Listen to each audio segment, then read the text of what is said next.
Hallelujah hallelujah. खुदावंद यीशु मसीह के बबरकत पुरफजल कुदरत वाले जलाली नाम में आप सबकी खिदमत में सलाम और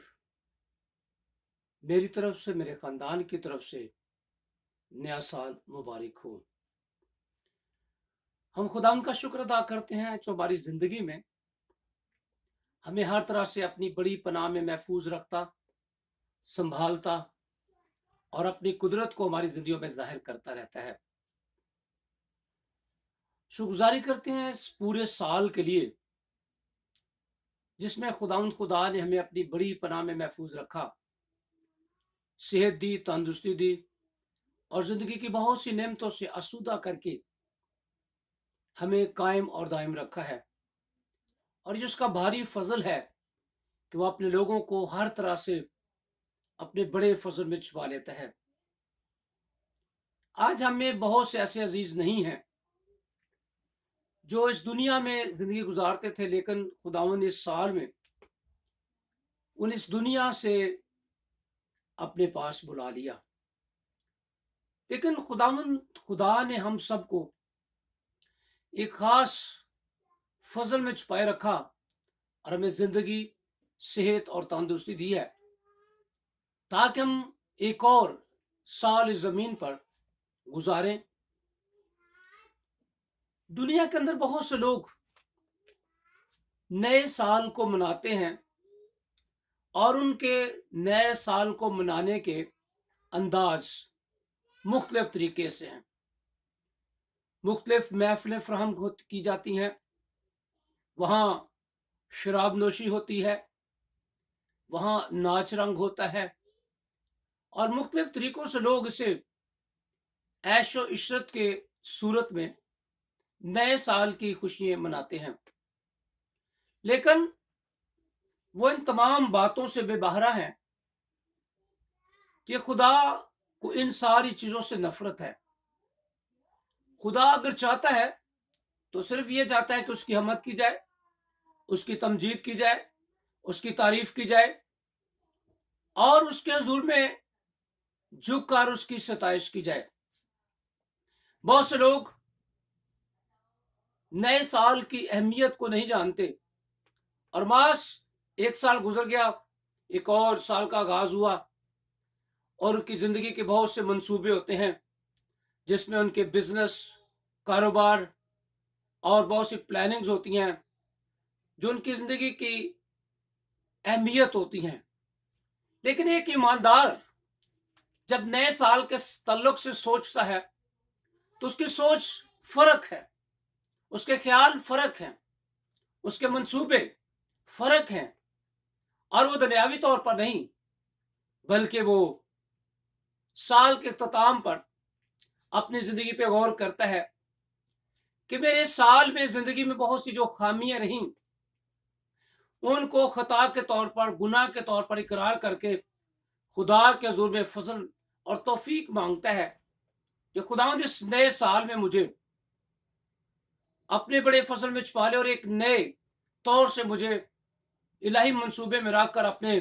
जलाल और गवाही के लिए इस्तेमाल करे। सो एक ईमानदार शख्स और एक मसीह शख्स का नया साल मनाना एक बहुत बड़ी अहमियत है। और जब हम इन सारी बातों पर गौर करते हैं तो हमें खुदा का कलाम हमारी रहनुमाई करता है। पहली बात तो हमें यह सीखने की जरूरत है कि हम नया साल क्यों मनाते हैं। हमारी जिंदगी में, एक मसीह ईमानदार की जिंदगी में इस दिन की अहमियत क्या है। सो जब हम बाइबल मुकद्दस पढ़ते हैं तो मुकद्दस लूका तबीब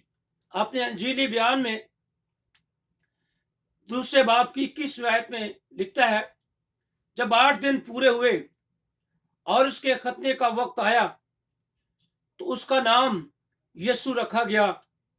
जो फरिश्ते ने उसके राह में पढ़ने से पहले रखा था। हम देखते हैं कि मुकद्दस लूका तबीब इस दिन की अहमियत को बयान करता है कि खुदावंद यीशु मसीह की पैदाइश के 8 दिन बाद खुदावंद यीशु मसीह का खतना किया गया और उसका खतना जब किया गया तो फिर उसका नाम, वो नाम जो उसे मुकद्दसा मरियम को खुदावंद ने दिया था वो नाम उसका रखा, यानी उसका नाम यीशु रखा। अब इस आयत के अंदर दो बातें जो बड़ी अहम है वो ये है, पहली बात कि खुदावंद यीशु मसीह का खतना किया गया। और जब हम खतने की बात करते हैं तो उसका मतलब है कि शरीयत को पूरा किया गया खुदावंद यीशु मसीह की जिंदगी में। अब शरीयत को क्यों पूरा किया गया? जब हम कलाम मुकद्दस का मुतालिया करते हैं, पैदाइश की किताब उसका 17 बाब, तो उसके अंदर हम देखते हैं कि खुदा इब्राहिम के साथ हम कलाम होता है और खुदावंद उससे कहता है कि तू मेरे हजूर में चल और कामिल हो। और फिर खुदावंद उससे कहता है दूसरी आयत में, और मैं अपने और तेरे दरमियान अहद बांधूंगा और तुझे बहुत ज्यादा बढ़ाऊंगा। तब अब्राहम सरनगू हो गया और खुदावंद ने उससे हम कलाम होकर फरमाया कि देख, मेरा अहद तेरे साथ है और तू बहुत कौमों का बाप होगा, और तेरा नाम फिर अब्राहम नहीं कहलाएगा बल्कि तेरा नाम अब्राहम होगा, क्योंकि मैंने तुझे बहुत कौमों का बाप ठहरा दिया। यह हम देखते हैं कि खुदावंद अब्राहम के साथ वादा करता है, उससे अहद बांधता है कि मैं तुझे बहुत बढ़ाऊंगा और तेरे सबब से कौमों को, कबीलों को इस दुनिया में कायम करूंगा, और मैं तेरे साथ ये अहद जो है वो हमेशा के लिए बांधूंगा। और जब हम 9वीं आयत से पढ़ते हैं, बल्कि 7वीं आयत से पढ़ते हैं, तो और इस बात को खुदा का कलाम वाजे करता है, ठीक है, और मैं अपने और तेरे दरमियान और तेरे बाद तेरी नस्ल के दरमियान उनकी सब पुश्तों के लिए अपना अहद जो अबदी अहद होगा बांधूंगा, ताकि मैं तेरा और तेरे बाद तेरी नस्ल का खुदा रहूं, और मैं तुझको और तेरे बाद तेरी नस्ल को कनान का तमाम मुल्क जिसमें तू परदेसी है ऐसा दूंगा कि वो दायमी मलकियत हो जाए, और मैं उनका खुदा हूंगा। फिर खुदा ने इब्राहिम से कहा तू मेरे अहद को फिर खुदा ने इब्राहिम से कहा कि तू मेरे अहद को मानना और तेरे बाद तेरी नस्ल पुश्त दर पुश्त उसे माने, और मेरा है जो मेरे और तेरे दरमियान और तेरे बाद तेरी नस्ल के दरमियान है जिसे तुम मानोगे, सो ये है कि तुम में से हर एक फर्जंदे नरीना का खतना किया जाए, और तुम अपने बदन की खल्ली का खतना किया करना, और इस अहद का निशान होगा जो मेरे और तुम्हारे दरमियान में है, और तुम्हारे यहाँ पुश्त दर पुश्त हर लड़के का खतना जब वो 8 रोज का होगा हो किया जाए, खा वो घर में हो पैदा हो, खा उसे किसी परदेसी से खरीदा हो जो तेरी नस्ल से नहीं। लाजम है कि तेरे खानाजाद और तेरे जर खरीद का खतना किया जाए, और मेरा है तुम्हारे जिस्म में अबदी अहद होगा, और वो फर्जंदे नरीना जिसका खतना ना हुआ हो अपने लोगों में से काट डाला जाए, क्योंकि उसने मेरा अहद तोड़ा। हम देखते हैं खुदावंद ने इब्राहिम के साथ तब कलाम किया तो उसने कहा कि मैं तेरे साथ एक अबदी अहद कायम करना चाहता हूं कि मैं तेरी कौम को, तेरी नस्ल को बहुत बढ़ाऊंगा, और मेरा अहद तेरे साथ अबदी अहद होगा। इसका मतलब है ये अहद जो है वो आम अहद नहीं है बल्कि अबदी होगा। कलाम मुकद्दस में हम देखते हैं मुख्तलिफ अहूद का जिक्र हमें बाइबल मुकद्दस में मिलता है, और ये अहद जो है वो मुख्तलिफ वक्तों में खुदावंद ने बांधे, लेकिन ये अहद जो है ये खुदा ने इब्राहिम के साथ यहाँ जो बांधा है ये नस्ल दर नस्ल कायम रहने के लिए अहद है, और इसका निशान ठहराया है कि तुम्हारे यहाँ जब कोई फर्जंदे नौरीना पैदा हो तो 8वें दिन उसका खतना किया जाए, उसकी खल्ली काटी जाए। और लिखा है कि अगर किसी बच्चे का खतना ना किया जाए तो वो कौम में से काट डाला जाएगा। इसका मतलब है कि इस कौम में शामिल होने के लिए जो इब्राहिम के वसीले खुदा कायम करने को है, इस कौम में शामिल होने के लिए हर फर्जंद का खतना लाजमी करार दिया गया। इसलिए हम देखते हैं कि खुदावंद ने जब मूसा को भेजा मिस्र से अपनी कौम को छुड़ाने के लिए, तो कलाम बयान करता है कि खुदावंद मूसा को एकदम मूसा के साथ गुस्से में आ गया। क्यों? और फिर वहां लिखा है कि उसकी बीवी ने अपने बेटे का खतना उसी वक्त किया, और इसका मतलब यही है कि मूसा ने उस अहद को पूरा नहीं किया था, और वो एक बड़े काम के लिए चल पड़ा भी, उसको खुदा के हुक्म को उसने पूरा नहीं माना, इसलिए खुदावंद ने उसके साथ सख्ती से पेश आया। सो ये अहद जो था अबदी अहद, कायम रहने वाला अहद, और फिर अगर कोई नहीं मानता तो वो कौम में से काट डाला जाए। इसलिए हम देखते हैं कि मुख्तलिफ तरीक़ों से खुदावंद ने इस अहद को जो है वो मानने और इस पर कारबंद रहने के लिए कौम के साथ जो है गुफ्तगू करता रहा खुदा मुख्तलिफ तरीक़ों से, और इस खतना के अहद को खुदावंद ने जारी रखा। लेकिन हम देखते हैं कि जब पूरी कौम जो है मुख्तलिफ तरीक़ों से खुदा के ज़ुल्म में वफादार न रह सकी और वो इस अहद के वसीला से खुदा के हुक्मों को पूरा ना कर सके, हम देखते हैं कि खुदा ने उसके बाद मूसा की मार्फत शरीयत भी दी और उस शरीयत पर कारबंद रहने के लिए खुदा ने उन्हें हुक्म दिया। लेकिन हम देखते हैं कि ये कौम जो है ये खुदा के अहूद को की नाफरमानी करती है और उन्हें ना माना, इसलिए खुदावंद उनसे अक्सर नाराज रहता। और अब हम जब यिर्मयाह नबी का सहीफा पढ़ते हैं तो उसके 31वें बाब की 31वीं आयत में हम देखते हैं कि खुदावंद एक और अहद का जो है वो जिक्र करता है। अब यह अहद जो है वो 31वीं आयत से शुरू होता लिखा है, देख वो दिन आते हैं, खुदावंद फरमाता है, जब मैं इसराइल के घराने और यहूदा के घराने के साथ नया अहद बांधूंगा, उस अहद के मुताबिक नहीं जो मैंने उनके बाप दादा से किया जब मैंने उनकी दस्तगिरी की ताकि उनको मुल्क मिस्र से निकालना हूं, और उन्होंने मेरे उस अहद को तोड़ा अगरचे मैं उनका मालिक था। खुदावंद फरमाता है, बल्कि ये वो अहद है जो मैं उन दिनों के बाद इसराइल के घराने से बांधूंगा, और खुदावंद फरमाता है, मैं अपनी शरीयत उनके बातन में रखूंगा और उनके दिल पर उसे लिखूंगा, और मैं उनका खुदा हूंगा और वो मेरे लोग होंगे। हम देखते हैं कि खुदा अपनी कौम के साथ हम कलाम होता है कि तुम्हारे बाप दादा के साथ जो मैंने अहद बांधा तुम उस अहद पर कायम ना रह सके, इसलिए मैं तुम्हारे साथ एक नया अहद बांधूंगा। और ये अहद जो है खुदावंद एक नए तौर से बांधना चाहता है। और अब हम देखते हैं कि इस अहद का आगाज या मंसूबा तो इलाही मंसूबा तो खुदा का पैदाइश की किताब ही से शुरू हो जाता है कि जब खुदा आदम को, हवा को और शाम को सजा देता है, तो हम देखते हैं कि खुदावंद जो है वो एक मंसूबा उनकी जिंदगी में रखता है। और खुदावंद जब शाम को सजा देता है तो उसे कहता है कि मैं तेरे दरमियान और औरत के दरमियान, तेरी नस्ल और औरत की नस्ल के दरमियान अडावत डालूंगा, तू उसकी एड़ी पर काटेगा और वो तेरे सर को कुचलेगा। यहां से ये खुदा का एक इलाही मंसूबा जो है इसका आगाज होता है और ये नए अहद की तरफ हमें ले जाता है। अब इसकी तस्दीक हम देखते हैं कि ईसा नबी अपने 7वें बाब की 14वीं आयत में करता है, जब आखिस बादशाह को खुदावंद कहता है कि मुझसे कोई निशान तलब कर कि मैं तेरे साथ वफादार हूंगा और मैं तुझे तेरे दुश्मनों से बचाऊंगा, तो वहां आखिर उससे कोई जो है निशान नहीं तलब करता, तो कहता है मैं खुदावंद को नहीं आजमाऊंगा। हालांकि आखिस की जिंदगी जो थी वो दुरुस्त नहीं थी, खुदा के साथ वफादार नहीं था। और वहां ईसा की माता खुदावंद उसे डांटता भी है कि ऐ मेरे लोगों, तुम कब तक अपने खुदा को बेजार करोगे। और वहां हम देखते हैं कि खुदावंद कहता है ईसा की मार्फत कि मैं खुद तुम्हें एक निशान दूंगा, और निशान क्या है कि देखो एक कुमारी हामला होगी और वो बेटा जनेगी और वो उसका नाम इमैनुअल रखोगे। लेकिन हम देखते हैं कि जब ये पैगाम जो है मुकद्दसा मरियम तक पहुंचता है कि तेरे बेटा होगा और वो मौलूद मुकद्दस खुदा ताला का बेटा कहलाएगा, तो वहां हम देखते हैं मुकद्दसा मरियम को एक नाम दिया जाता है और वो नाम है यीशु। और फिर जब मुकद्दस यूसुफ को खुदा ख्वाब में मिलता है फरिश्ता की मार्फत, तो उसे भी कहता है कि अपनी बीवी मरियम को अपने यहाँ ले आने से ना डर, कि जो कुछ उसके पेट में रूह कुछ की कुदस है, उसके बेटा होगा तो उसका नाम यीशु रखना। अब ये नाम जो है ये एक नए अहद का आगाज है कि अब वो पुराना जो है वो खुदावंद यीशु मसीह की जिंदगी में तकमील पाता है। खुदावंद यीशु मसीह कहता है कि मैं शरीयत को रद्द करने नहीं बल्कि पूरा करने हूं, और खुदावंद यीशु मसीह ने शरीयत के उन तमाम तकाजों को पूरा कर दिया।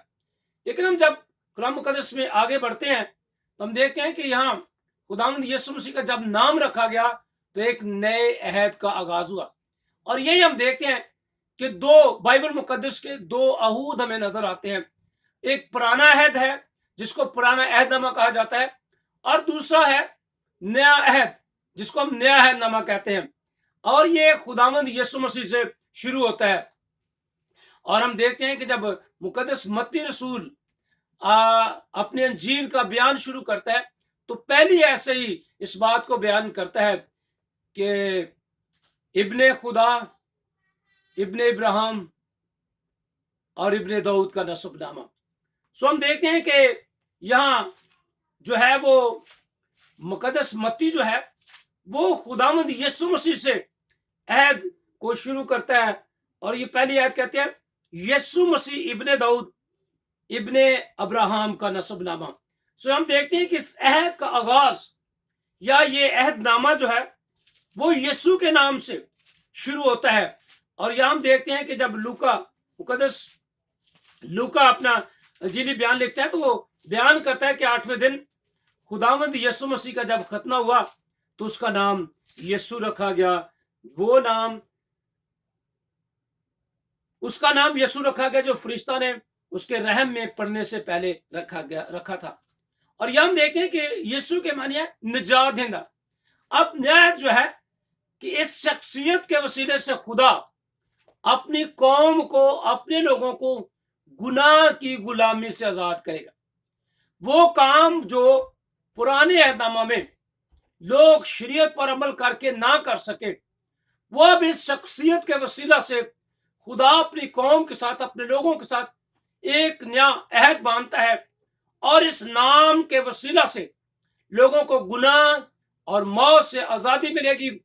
और लोग खुदावंद यीशु मसीह की बादशाही में दाखिल होंगे। पहले अब्राहम के साथ जो अब्दी अहद बांधा गया था वह अहद था कि उस खतने के वसीला से वो अपनी कौम में शामिल होंगे, और अगर किसी फरजांदे नौरीना का खतना ना किया जाए तो वो कौम से काटा जाएगा। अब हम देखते हैं कि ये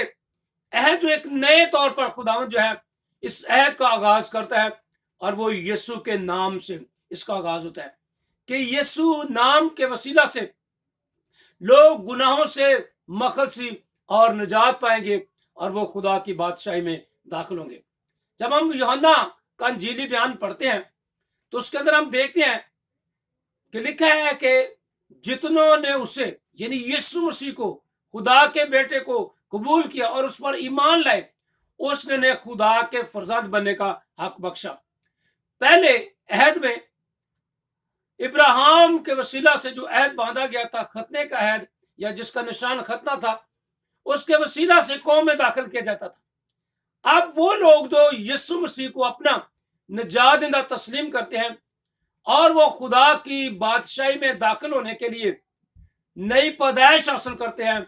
वो उसकी बादशाही के फरजंद बन जाते हैं। इस तरह हम खुदा के शाही घराने में शामिल होते हैं। और जब हम पतरस का खत पढ़ते हैं तो वो लिखा है कि उसने हमें यीशु के वसीला से जाते इलाही में शामिल कर लिया।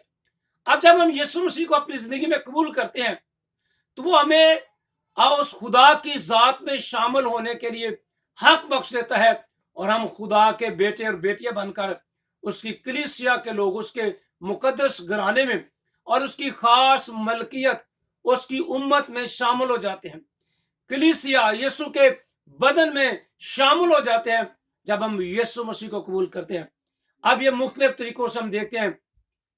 कि नए अहद में हमें मुख्तलिफ किस्म से ये तालीम मिलती है कि किस किस तरह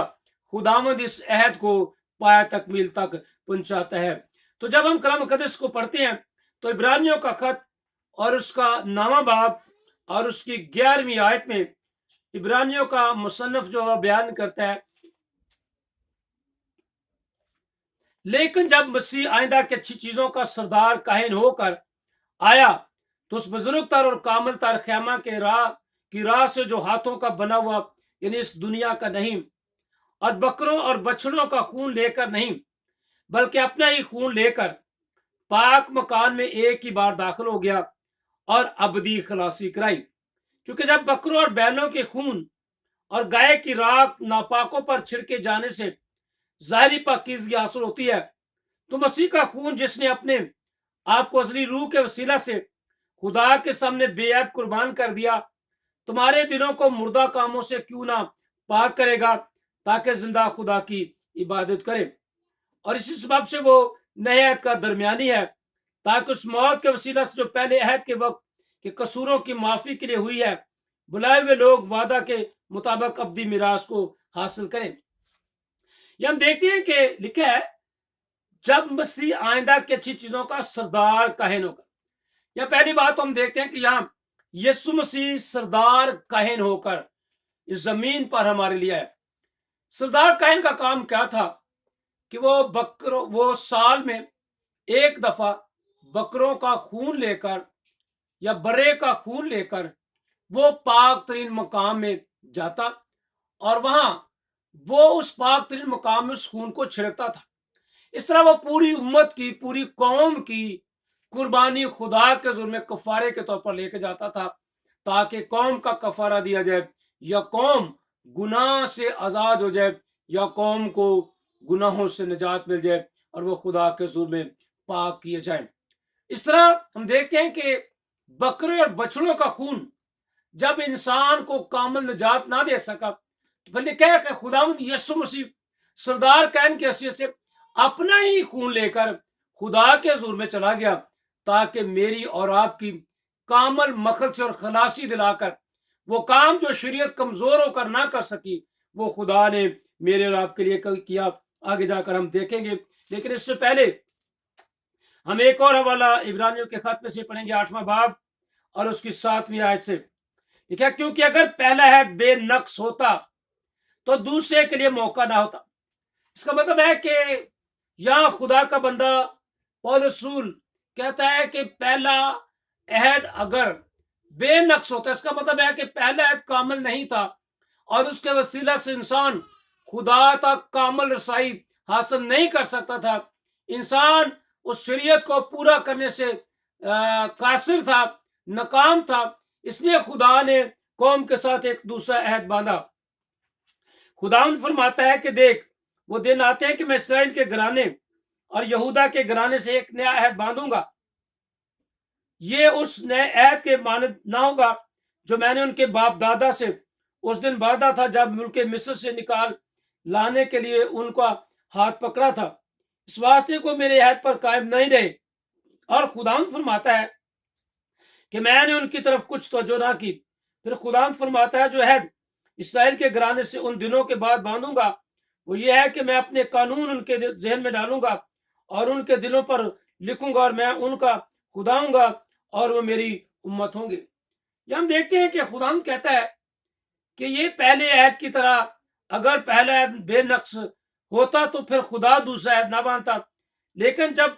वो बेनक्स हुआ तो फिर खुदावंद जो है वो एक नया अहद बांधता है और एक खुदावंद कहता है कि तुम इस अहद पर कायम रह सकोगे और तुम मेरे कलाम पर अमल कर सकोगे। 13वीं आयत में लिखा है, जब उसने नया अहद कहा तो पहले को पुराना ठहराया। जो चीज पुरानी और मुद्दत की हो जाती है वो मिटने के करीब होती है। इसका मतलब है पहला अहद जो पुराना अहद है वो नामुकम्मल था, इसलिए खुदा ने अपनी कौम के साथ एक नया अहद बांधा और उस अहद के वसीला से खुदावंद हमें अपनी बादशाही के फरजंद बनाता है और अपनी बादशाही में दाखिल करता है, ताकि उस अहद के वसीला से हम खुदा की बादशाही में दाखिल हो सके। जब हम रूमिया का खत पढ़ते हैं तो रूमिया के खत उसके 8वें बाब में पौलुस रसूल बयान करता है, इसी बात को बड़ी वजाहत के साथ बयान करता है, बस अब जो मसीह यीशु में है उन पर सजा का हुक्म नहीं, क्योंकि जिंदगी के रूह की शरीयत ने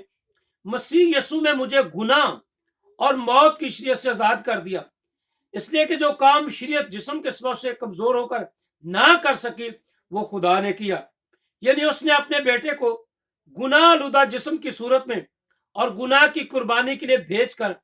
जिस्म में गुनाह की सजा का हुक्म दिया, ताकि शरीयत का तकाजा हम में पूरा हो और जो जिस्म के मुताबिक नहीं बल्कि रूह के मुताबिक चलते हैं। हम देखते हैं कि वो काम जो शरीयत के वसीले से नामुकम्मल हुआ और वो काम जो नक्सदार था उसको खुदा ने खत्म करके जिंदगी के रूह यानी यीशु मसीह के वसीला से उसने अपने लोगों के साथ एक नया अहद बांधा और उस अहद के वसीला से हमें गुनाह और मौत की शरीयत से खुदा ने आजाद किया। और जब हम ये कहते हैं गुनाह और मौत की शरीयत, तो इसका मतलब ये है कि शरीयत पर अमल करने वाले मौत के ताबे रहते थे, क्योंकि उसे पूरा नहीं कर सकते थे, इसलिए वो मौत के अंडर रहते थे। इसलिए खुदावंद यीशु मसीह ने जिंदगी की शरीयत यानी यीशु मसीह ने हमें गुनाह और मौत की शरीयत से आजाद कर दिया और वो आजाद उसने अपने खून के वसीला से किया। यानी जब बकरों और बछड़ों का खून मुझे और आपको आजाद ना कर सका, तो फिर खुदा ने अपने बेटे को इस दुनिया में भेजा اور اس کے بدن پر, اس کے جسم پر ہمارے گناہوں کی